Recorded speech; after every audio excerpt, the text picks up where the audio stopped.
Loan originators, if you're not doing VA renovation loans, you probably want to look into that. It's just another tool to put into the toolbox, man, and it's something that you can go out and market with to generate some more business. Remen Wholesale is putting on a webinar, your renovation specialist, on VA renovation loans, all the details, how to do them, the guidelines, all that stuff, July 14th at 11 a.m. Pacific. Don't miss it. Easy to get there, easy to register for. Just click the banner you see right here over on your right.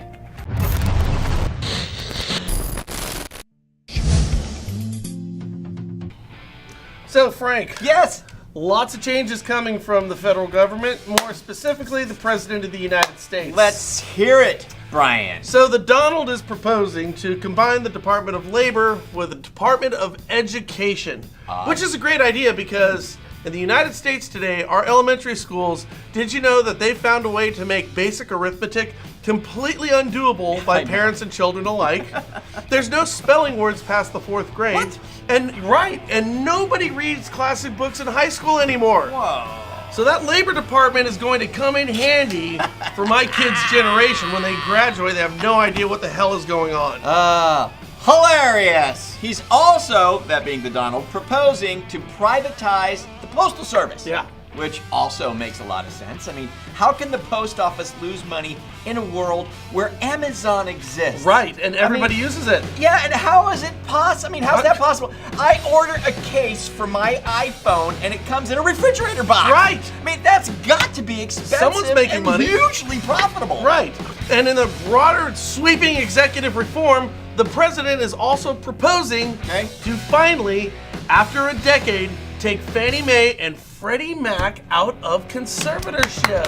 Oh, yeah, that's a big one. A big one. How's that going to look? How's it going to look? Well, here's how it's going to look, boys and girls. Well, the first thing, Frank, is the federal government is clearly concerned about the taxpayers. So we have the taxpayers who are represented by these 1970 marbled table grapes. Yeah, grapes, because you can squeeze the life out of a grape. You know what I mean? So this is a good taxpayer. Here's our taxpayers. Now, you currently have the Frank Ray bobblehead doll. Yes. And you also have the King Voodoo doll from Louisiana. Okay, this is going to represent Fannie Mae and Freddie Mac. All right, Fannie, Freddie, taxpayers. Now, let's be very clear about this. Yes. Fannie and Freddie were not bailed out. They were not bailed out. They were purchased by the federal government. That's really what it was. Over 80% of the stock. So Fannie Mae and Freddie Mac are not a quasi-private public firms. They are almost wholly owned by the federal government. Right. So they would go away. So let's get rid of them. So they're gonna. Oh, they're gone. They're gone. Okay. And they're going to be replaced by, let's say, by the way, that Frank Ray bobblehead is cool. A Costanza and a Seth Godin action figure. Okay, so these are the new guys in town. These are the new guys. Now, these are not Fannie Mae and Freddie Mac. Okay. These are called guarantors, and they are entirely private. Okay. And they're going to have access to an explicit guarantee from the federal government. Okay. Now, that guarantee, Frank, is going to come through a regulator, and we will say Stretch Armstrong is the regulator who's going to protect the taxpayers from the guarantors. Got it, I'll put him He's here. the one who's going to set the explicit guarantee for the guarantors. Okay. They're going to act like Fannie and Freddie. Gotcha. Now, this is important because the regulator can have more guarantors, private guarantors, come on. So say you have action figure Jesus and Brock Lesnar, who are going to be smaller guarantors, that if they meet all the parameters, they can play if the regulator allows it. Okay.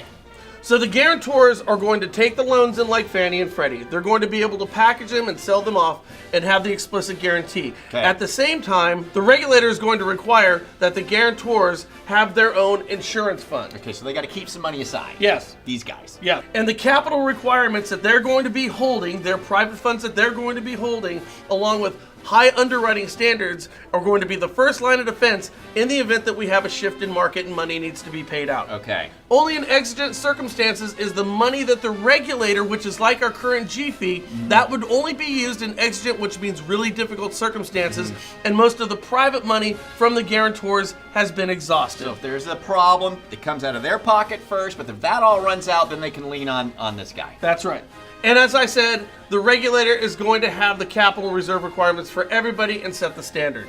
Now, the guarantors will not be dealing with low to moderate income borrowers. No. We have overlays with HUD right now. Okay. So what's going to happen is the regulator is going to peel money off over here and give that money to HUD, represented by the T-Rex. Gotcha. And this money will be used not only for your FHA, VA, and USDA borrowers, but also to help low-income families. Okay, so I get it. So these guys come in and kind of replace the GSEs in a sense, and that they're The funding all the guarantors. loans, Correct. the guarantors. And you can have multiple guarantors. That's so right. as long as the regulator says you're okay. Correct. They got to stick to strict underwriting guidelines, that type of thing. They're not doing low to mod stuff at all. Nope. And these guys are putting aside some money in case there's an issue, but Right. they're also paying these guys little money too, so that they have an extra bag of money in case their money runs out in a catastrophic situation. Right. Right. There's also money being peeled off that comes to these guys that's going over to HUD, T-Rex. who's going to help out the low to mod people and handle FHA loans and all that kind of a stuff. Correct. All to protect the grapes. The grapes. The taxpayers. taxpayer. That's right. This sounds an awful lot like What the Mortgage Bankers Association was doing. It really does. I think this is exactly what the NBA was talking about. Now, here's the deal. Who is going to be This guy. the almighty regulator? Who's this person going to be? It's a darn good question. I don't know. What about that fellow who's running the Mortgage Bankers Association who's retiring right now? He'd be a pretty good fit. He's a pretty smart guy. Yeah, he kind of thought this whole thing What up. was that guy? David Stevens? Sterling? Stevens. I remember it was your same last name. Stevens. Yeah, David Stevens. Is it Stevens? Maybe it'll be David Stevens. Maybe David Stevens is going to be Stretch Armstrong. Who knows? Well, we'll all find out. But there you go. That's the proposal. What do you guys think about it? Leave us your comments down below. Please forward, share, and subscribe, and we'll catch you later here at the National Real Estate Post. Thanks a lot. Bye. Bye.